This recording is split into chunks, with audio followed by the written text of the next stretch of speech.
Hello everybody, my name is Ray. Welcome to the Evangelical Dark Web. Today we'll be diving into something I've wanted to do a video on for a long while, but with Revoice 2021 coming up, now is as good a time as it will ever be.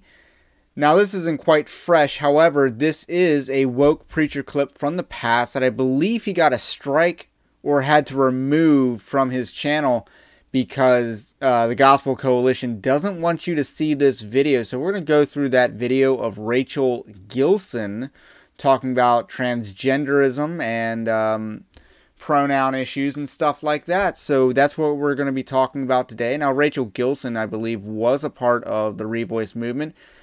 John Harris, I believe about 2 years ago or so, did an excellent coverage in a video where he talked about how she was specifically a corrupting influence at Crew, and I have all this in documented on the evangelicaldarkweb.org, and I'll have that linked in the description below, so definitely check that out. So without further ado, let's roll tape on the specific thing that we're going to be talking about in this video.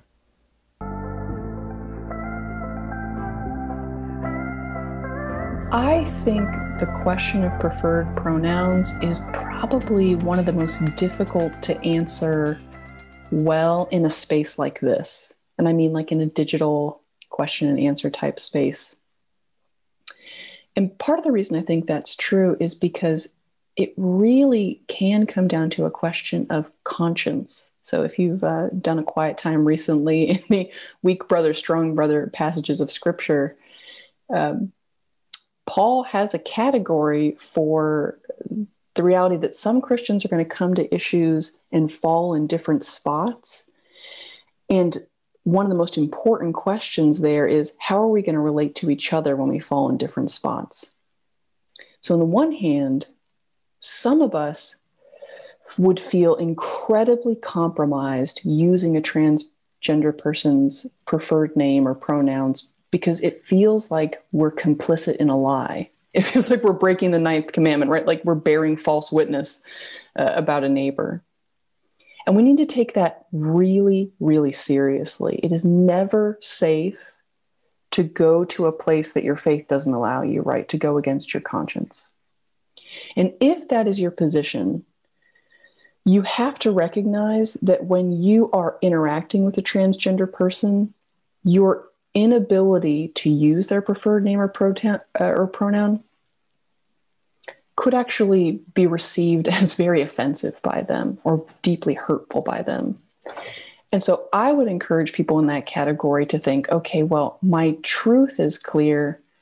How can I communicate clearly the grace of Christ here? How can I go above and beyond to show love, knowing that my posture on pronouns is going to be tricky for the person that I'm talking with?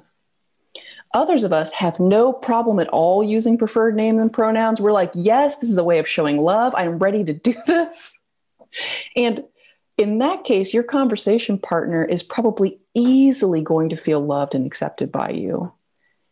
So then I would challenge you, since you have access to the heart of your friend, what would it mean for you to use that access to have truthful conversations, either about who Christ is, maybe if you feel competent about the nature of the body, even just beginning conversations of if your friend has thought about how God relates to these questions in their lives.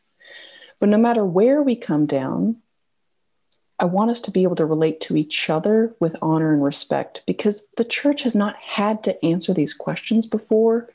And we need to have grace with each other, right? We know that God loves desperately the transgender people in our lives. And so we need to be thinking as a community, how can we expose them to the love that we have received ourselves? So Rachel Gilson goes on for about 3.5 minutes trying to nuance a very simple issue. I mean, she goes off about how the church has never had to deal with these questions. Well, because transgenderism wasn't a thing back then.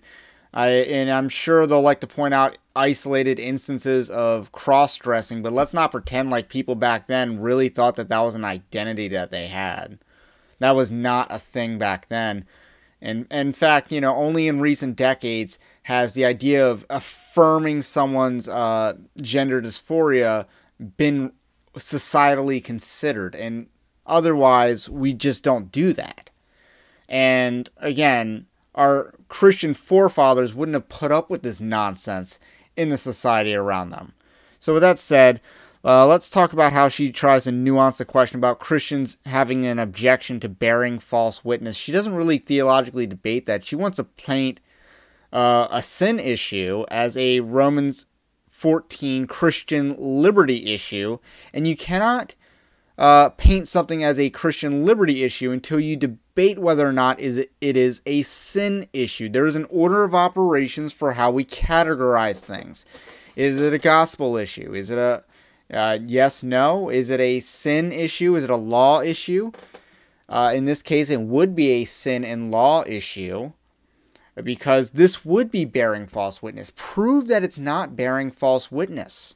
Prove that it's not. This isn't like eating sacrificial meat.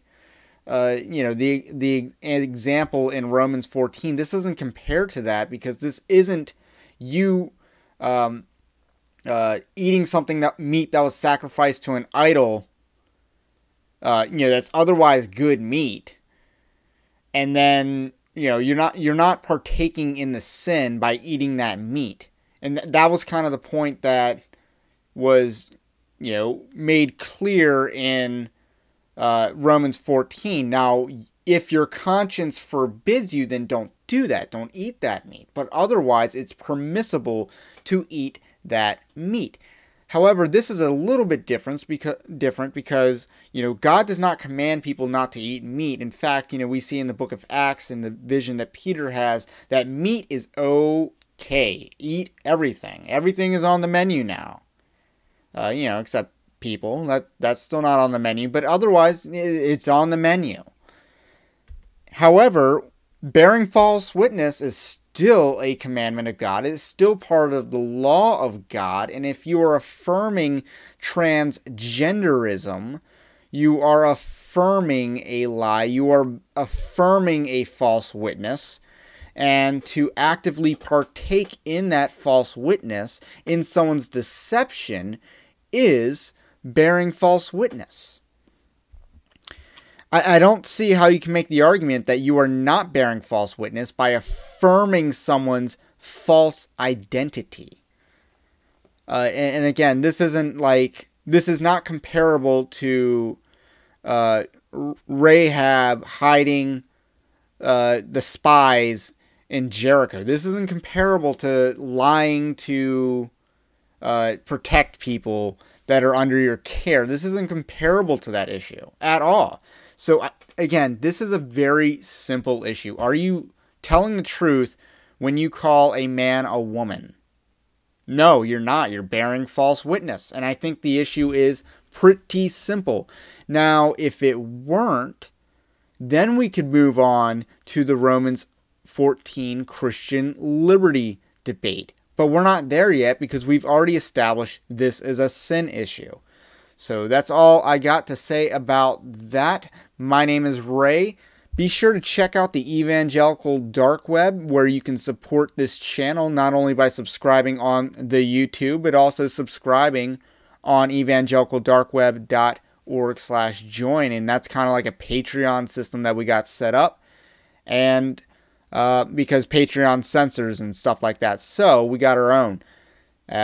Be sure to let me know what you think about what I think, and I will catch you on the next one.